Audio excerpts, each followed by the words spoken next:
একদিকে রায়হান রাফি শাকিব খানের সঙ্গে ছবি শেয়ার করে সাবধান করলেন কিন্তু দর্শকদের। কেন সেটা বলছি, বাট পুরনো ধর্ম নিয়েছিলাম আমি, ক্যামেরার সামনে অনেক মিথ্যে বলেছি। ধর্ম নিয়ে মিথ্যা বলেছেন অপু বিশ্বাস। তার এমন সাক্ষাৎকার ভাইরাল হওয়ার পর শাহরিয়ার নাজিম জয় অপুকে বলেছেন মাফ চাইতে হবে। পুরো বিষয়টাও বলছি। প্রথমে আসি শাকিব খানের কাছে। শাকিব খান রায়হান রাফির মধ্যে মনোমালিন্য, কারণ রায়হান রাফি শাকিব খানকে না জানিয়ে নিশোর কেমিও শুট করেছেন। নানা রকম কথাবার্তা এবং গুঞ্জন এবং স্পেকুলেশনস আমরা শুনতে পেয়েছি। সো মনে হচ্ছিল যে শাকিব খান বোধহয় রাফির উপর আপসেট, বাট এই ধারণাকে ভুল ভেঙে দিয়ে রাফি আজকে শাকিব খানের সঙ্গে হাস্যোজ্জ্বল ছবি শেয়ার করে ক্যাপশনে লিখেন, একা একা আমরা যেটা করতে পারি সেটা খুব সামান্য, তবে একসাথে হলে আমাদের পক্ষে এমন কিছু করা সম্ভব যেটা আসলে সব থেকে হয় বেশি শক্তিশালী। তিনি আরো বলেন, চিলে কান নিয়ে গেছে ভাবলে চলবে না বাবা, তার আগে কান স্পর্শ করে দেখতে হবে আসলে চিলে কান নিয়ে গেছে কিনা।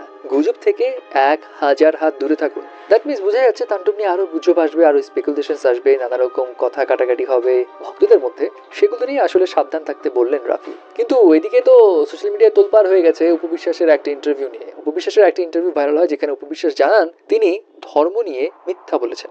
বিষয় হলো, সেই ইন্টারভিউতে তিনি বলেন তিনি বরাবরই হিন্দু ধর্মের অনুসারী ছিলেন এবং ধর্ম পরিবর্তনের বিষয়ে মিথ্যা বলতে হয়েছিল ক্যারিয়ার এবং সন্তানের কথা ভেবে। মানে শুরুতে আমরা জেনেছিলাম না অপু বিশ্বাস শাকিব খানের সঙ্গে বিয়ের পরে ধর্ম চেঞ্জ করে মুসলমান হয়েছিলেন, তো এখন তিনি বলছেন যে না, তিনি হিন্দুই ছিলেন, ওই যে মুসলমান হয়েছিলেন সেটা আসলে মিথ্যা বলেছেন ছেলের স্বার্থে, ক্যারিয়ারের স্বার্থে। তো এই বিষয় নিয়ে শাহরিয়ার নাজিম জয় তিনি ফেসবুকে অপু বিশ্বাসকে পোস্ট করে বলেন, ধর্ম নিয়ে মিথ্যা বলা যায় না প্রিয় অপু বিশ্বাস। ধর্ম নিয়ে মিথ্যে মানে তুমি একবার বিশ্বাস করেছো আল্লাহকে, আরেকবার বলেছো বিশ্বাস করো না। মুসলমান ভাই বোনেরা তোমার এই মিথ্যাতে কষ্ট পেয়েছে, একইভাবে তোমার ধর্মের মানুষও তাতে বিব্রত হয়েছে। ক্যারিয়ার, স্বামী, সন্তান সবকিছুকে ব্যালেন্স করতে গিয়ে তুমি যে মিথ্যার আশ্রয়টি নিয়েছো তা তোমাকে আশ্রয়হীন বানিয়ে দিয়েছে। তোমার নিঃশর্ত ক্ষমা চাওয়া উচিত। ক্ষমা চাওয়া এবং ক্ষমা করে দেওয়া দুটোই বড় মহত্বের কাজ। তুমি মহৎ হও, অন্যেরাও তোমার সাথে মহত্বের পরিচয় দেবে। যাই হোক, এখন দেখা যাক শেষমেশ কি হয় আসলে।